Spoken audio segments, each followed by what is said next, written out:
கிரிஷ கோவிலுக்கு கூப்பிட்டு வர்றாங்க. அங்க முத்து, மீனாவ பார்க்குறாங்க. உடனே கிரிஷ் இருந்துட்டு முத்து, மீனா பார்த்ததும் ஆன்டின்னு ரொம்ப சந்தோஷப்படுறாங்க. அவங்களும் கிரிஷ்க்கு சாக்லேட், பிஸ்கட் எல்லாம் வாங்கி குடுத்துட்டு இருக்காங்க. இந்த நேரத்தில கிரிஷ பத்தி அவங்க பாட்டிகிட்ட கேட்குறாங்க. அன்னைக்கு தலைவலி கிரிஷ்க்கு அடிக்கடி வருதுன்னு சொல்லிட்டு ரோஹிணி ஹாஸ்பிட்டல் கூட்டு போன மாரி இருந்துச்சு. ஹாஸ்பிட்டல்ல என்ன சொன்னாங்களாம் அப்படின்ட்டு மீனா கேட்டதும் கிரிஷோட பாட்டி, அவளால தான் அவ பிள்ளைக்கு இப்படியெல்லாம் நடந்துகிட்டு இருக்கு.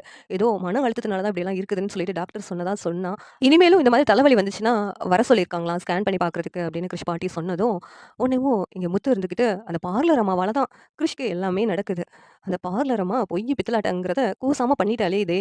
அப்படின்னு சொல்லிட்டு முத்து பார்லர் அம்மாவ திட்டிக்கிட்டு இருக்காங்க. உடனேவும் இங்க திடீர்னு கிரிஷ் வந்து தலைவலிக்குன்னு சொல்லிட்டு மயக்கம் போட்டுட்டு இருந்தாங்க. உடனே முத்து இருந்துட்டு கிரிஷ்ன்னு கூப்பிட்டு பார்க்குறாங்க. மீனாவும் கூப்பிட்டு பார்க்குறாங்க. தண்ணி தெளிச்சு பார்க்குறாங்க. ஆனா கிரிஷ் எந்திரிக்கவே இல்ல. உடனே ஹாஸ்பிட்டலுக்கு அட்மிட் பண்றாங்க. அட்மிட் பண்ணதும் இங்க கிரிஷோட பாட்டி ரோஹிணிக்கு கால் பண்ணி இன்ஃபார்ம் பண்றாங்க. ரோஹிணியும் இங்க ஹாஸ்பிட்டலுக்கு வேகமா வர்றாங்க. டாக்டர் செக்கப் பண்ணி பார்க்குறாங்க. உடனேவும் அடிக்கடி தலைவலி வர்ற மாதிரி இருந்துச்சுன்னு இப்ப தான் செக்கப் பண்றதுக்காக வந்தாங்க. அப்படி மறுபடியும் வந்துச்சுன்னா ஸ்கேன் பண்ணணும்னு சொன்னாங்கன்னு சொன்னாங்க. இப்ப என்ன தெரியல இந்த பையன் திடீர்னு மயக்கம் போட்டு விழுந்துட்டான் அப்படின்னு முத்து சொல்லிக்கிட்டு இருக்காங்க. இந்த இடத்துல ரோஹிணியும் வந்துடுறாங்க. என் பையனுக்கு என்னாச்சுன்னு ரோஹிணி அழுதுகிட்டு இருக்காங்க. உடனே டாக்டர் உள்ள செக் பண்ணிக்கிட்டு இருக்காங்க. எல்லாம் உன்னால தான் பார்லரம்மா. நீ செய்ற பாவம்லாம் உன் பையன தான் வந்து சேருது. பொய், பித்தலாட்டம் எல்லாம் பண்ணிக்கிட்டு இருக்கியே! நீ எப்பதான் மாறுவியோ? இப்ப பாத்தியா நீ செஞ்ச பாவம்லாம் அப்படியே உன் பையன வந்து சேர்ந்துருச்சு. பாவம் கிரிஷ் சின்ன வயசுல இவ்ளோ கஷ்டத்த அனுபவிக்கிறான். அப்படின்னு முத்து வந்து பார்லர் அம்மாவ கண்டபடி திட்டுறாங்க. மீனாவும் ஒரு பக்கம் திட்டிக்கிட்டு இருக்காங்க. உடனே போதும் நிறுத்துங்க. என் பையனுக்கு என்ன ஆச்சு? அப்படின்னு ரோஹிணி ஒரு பக்கம் அழுதுகிட்டு இருக்காங்க. அப்ப டாக்டர் வராங்க. டாக்டர் வந்ததும் ஸ்கேன் பண்ணி பார்க்கணுமா? இப்ப உங்க பையன் மயக்கத்துல தான் இருக்கான்.